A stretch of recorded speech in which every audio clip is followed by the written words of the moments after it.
నన్ను 27వ తేదీ వరకు బతికించమని వాళ్ళ అమ్మని అడిగినాను సార్. ఓకే. నాకైతే తెల్దు. వాళ్ళ అమ్మ నిన్న చెప్పింది సార్ ఆ మాట.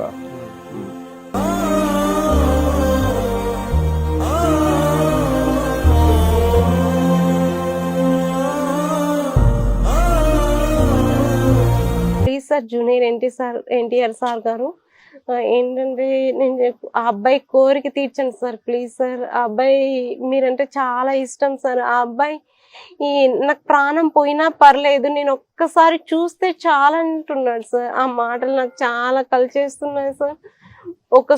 మీరు ఒకసారి ఆ అబ్బాయిని కలవండి సార్. ప్లీజ్ సార్, కలిసే ఛాన్స్ ఇవ్వండి. ఛాన్స్ ఇవ్వండి సార్. జూనియర్ ఎన్టీఆర్ కలిసే ఛాన్స్ ఇవ్వండి సార్ మాకు. శ్రీనివాసులు గారు ఉన్నారు, ఆయన తండ్రి. ఆయన టీటీడీలో ఒక కాంట్రాక్ట్ డ్రైవర్గా పనిచేస్తున్నాడు. చిన్నపాటి ఉద్యోగము, పర్మనెంట్ కూడా కాదు. సో ఆ స్థితిలో ఉండి కూడా ఇద్దరు కొడుకుల్ని చదివించుకోవాలనుకున్నాడు. కాకపోతే అనూహ్యంగా తన కొడుకుకి క్యాన్సర్ అనే విషయం తెలియగానే ఆయన గుండెలు పగిలేలా ఏడ్చాడు. సరే ఎలాగైనా సరే బతికించుకోవాలని చెప్పి ఎక్కడెక్కడో అప్పులు తీసుకొని వచ్చి ప్రస్తుతం ట్రీట్మెంట్కి ఇస్తున్నారు. ఆయన మాటలలో తెలుసుకుందాం. సార్, ఎంత శాలరీ వస్తుంది మీకు? నాకు 30,000 వస్తుంది సార్. సో దాంతోనే 30,000 ఎల్ఐసి పోను, ఇంటి ఖర్చులకు పోను, అబ్బాయి ఖర్చులు పెట్టుకుంటాను సార్. జూనియర్ ఎన్టీఆర్ అంటే ప్రాణం సార్. ఎప్పుడన్నా ఎయిర్పోర్ట్కి వస్తాను, ఎయిర్పోర్ట్కి పోతాను సార్.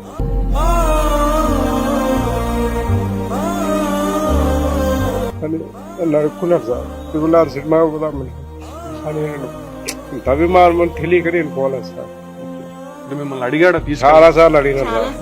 ట్రిపుల్ సినిమా రాడాడు నేను ఎందుకో నాకు పోలేదు సార్. నాకు కూడా అభిమానమే, కానీ నేను పోలేకపోయాను సార్. ఎందుకంటే నైట్ డ్యూటీ, నేను బయట తిరుగుతాను. అట్లా దానివల్ల నేను వెళ్ళలేకపోయాను. ఇప్పుడు తెలిసింది సార్ ఆ అబ్బాయికి అంత అభిమానం అనేది. అంటే ఆయన క్యాన్సర్ వచ్చిన తర్వాత కూడా వానికి అభిమానం పోలేదు సార్. అంటే వాళ్ళ అమ్మతో ఒక మాట అన్నాడు. అవును సార్, నేను ముందు డ్రైవింగ్ చేసుకుంటాను, నాకు తెలియదు. అబ్బాయి నన్ను 27వ తేదీ వరకు బతికించమని వాళ్ళ అమ్మని అడిగినాను సార్. నాకైతే తెల్దు. వాళ్ళ అమ్మ నిన్న చెప్పింది సార్ ఆ మాట. నాకు 27వ తేదీ వరకు బతికించమ్మా అన్నాడు. 27వ తేదీ తర్వాత సినిమా చూసి కావాలని చచ్చిపోయినా నాకు బాధలేదు అంటాడు సార్. ధైర్యంగా ఉన్నాడు, ఏం కాదు. మీరు జూనియర్ ఎన్టీఆర్ గారికి ఏమన్నా చెప్పాలని?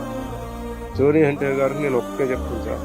ఆ అబ్బాయి మిమ్మల్ని కలిసే ఛాన్స్ ఇవ్వండి, ఏదన్నా మీరు హెల్ప్ చేయండి కోరుకుంటున్నాను సార్. అంటే ఇప్పుడు బసవతారకం తీసుకెళ్లారు కదా, అక్కడ ఏం చెప్పారు? బసవతారకంలో ఒక ఇంజక్షన్ 3 లక్షలు అవుతుంది కదా సార్. 12 లక్షలు అవుతుంది. ఒకటి 3 లక్షలు, అట్లా 12 వేయాలి అన్నారు. కీమో 2 థెరపీలు చేయాలన్నారు. ఒక థెరపీ 15 లక్షలు అవుతుంది అన్నారు. మేము అంత డబ్బులు మా దగ్గర లేక మేము వెనక్కి వచ్చేసాం సార్. వెనక్కి వచ్చి మళ్ళా కిడ్వాయ్ హాస్పిటల్ వాళ్ళకి ఫోన్ చేస్తే, సరే మీరు వీటికే రండి, ఇక్కడే మేము జాయిన్ చేసుకుని ట్రీట్మెంట్ మారుస్తాము, వచ్చి చూస్తాము, వీటికే ట్రై చేస్తాము రండి అంటే మళ్ళీ వెనక్కి మన కిడ్వాయ్ హాస్పిటల్లో జాయిన్ చేసేసి మళ్ళీ నేను రిటర్న్ వచ్చాను సార్. చూస్తున్నాం కదా, నిజంగా ఒక తల్లిదండ్రులు ఇద్దరు కూడా తన కొడుకుని ఎలాగైనా సరే బతికించుకోవాలి, తన కొడుకు ఎలా అయితే ప్రయోజకుడు అవ్వాలనుకున్నారో చార్టర్డ్ అకౌంట్ అవ్వాలని తల్లిదండ్రులు చెప్పారంట. సో ఆ రకంగానే అతను ఎడ్యుకేషన్ అనేది కంటిన్యూ చేస్తున్నాడు.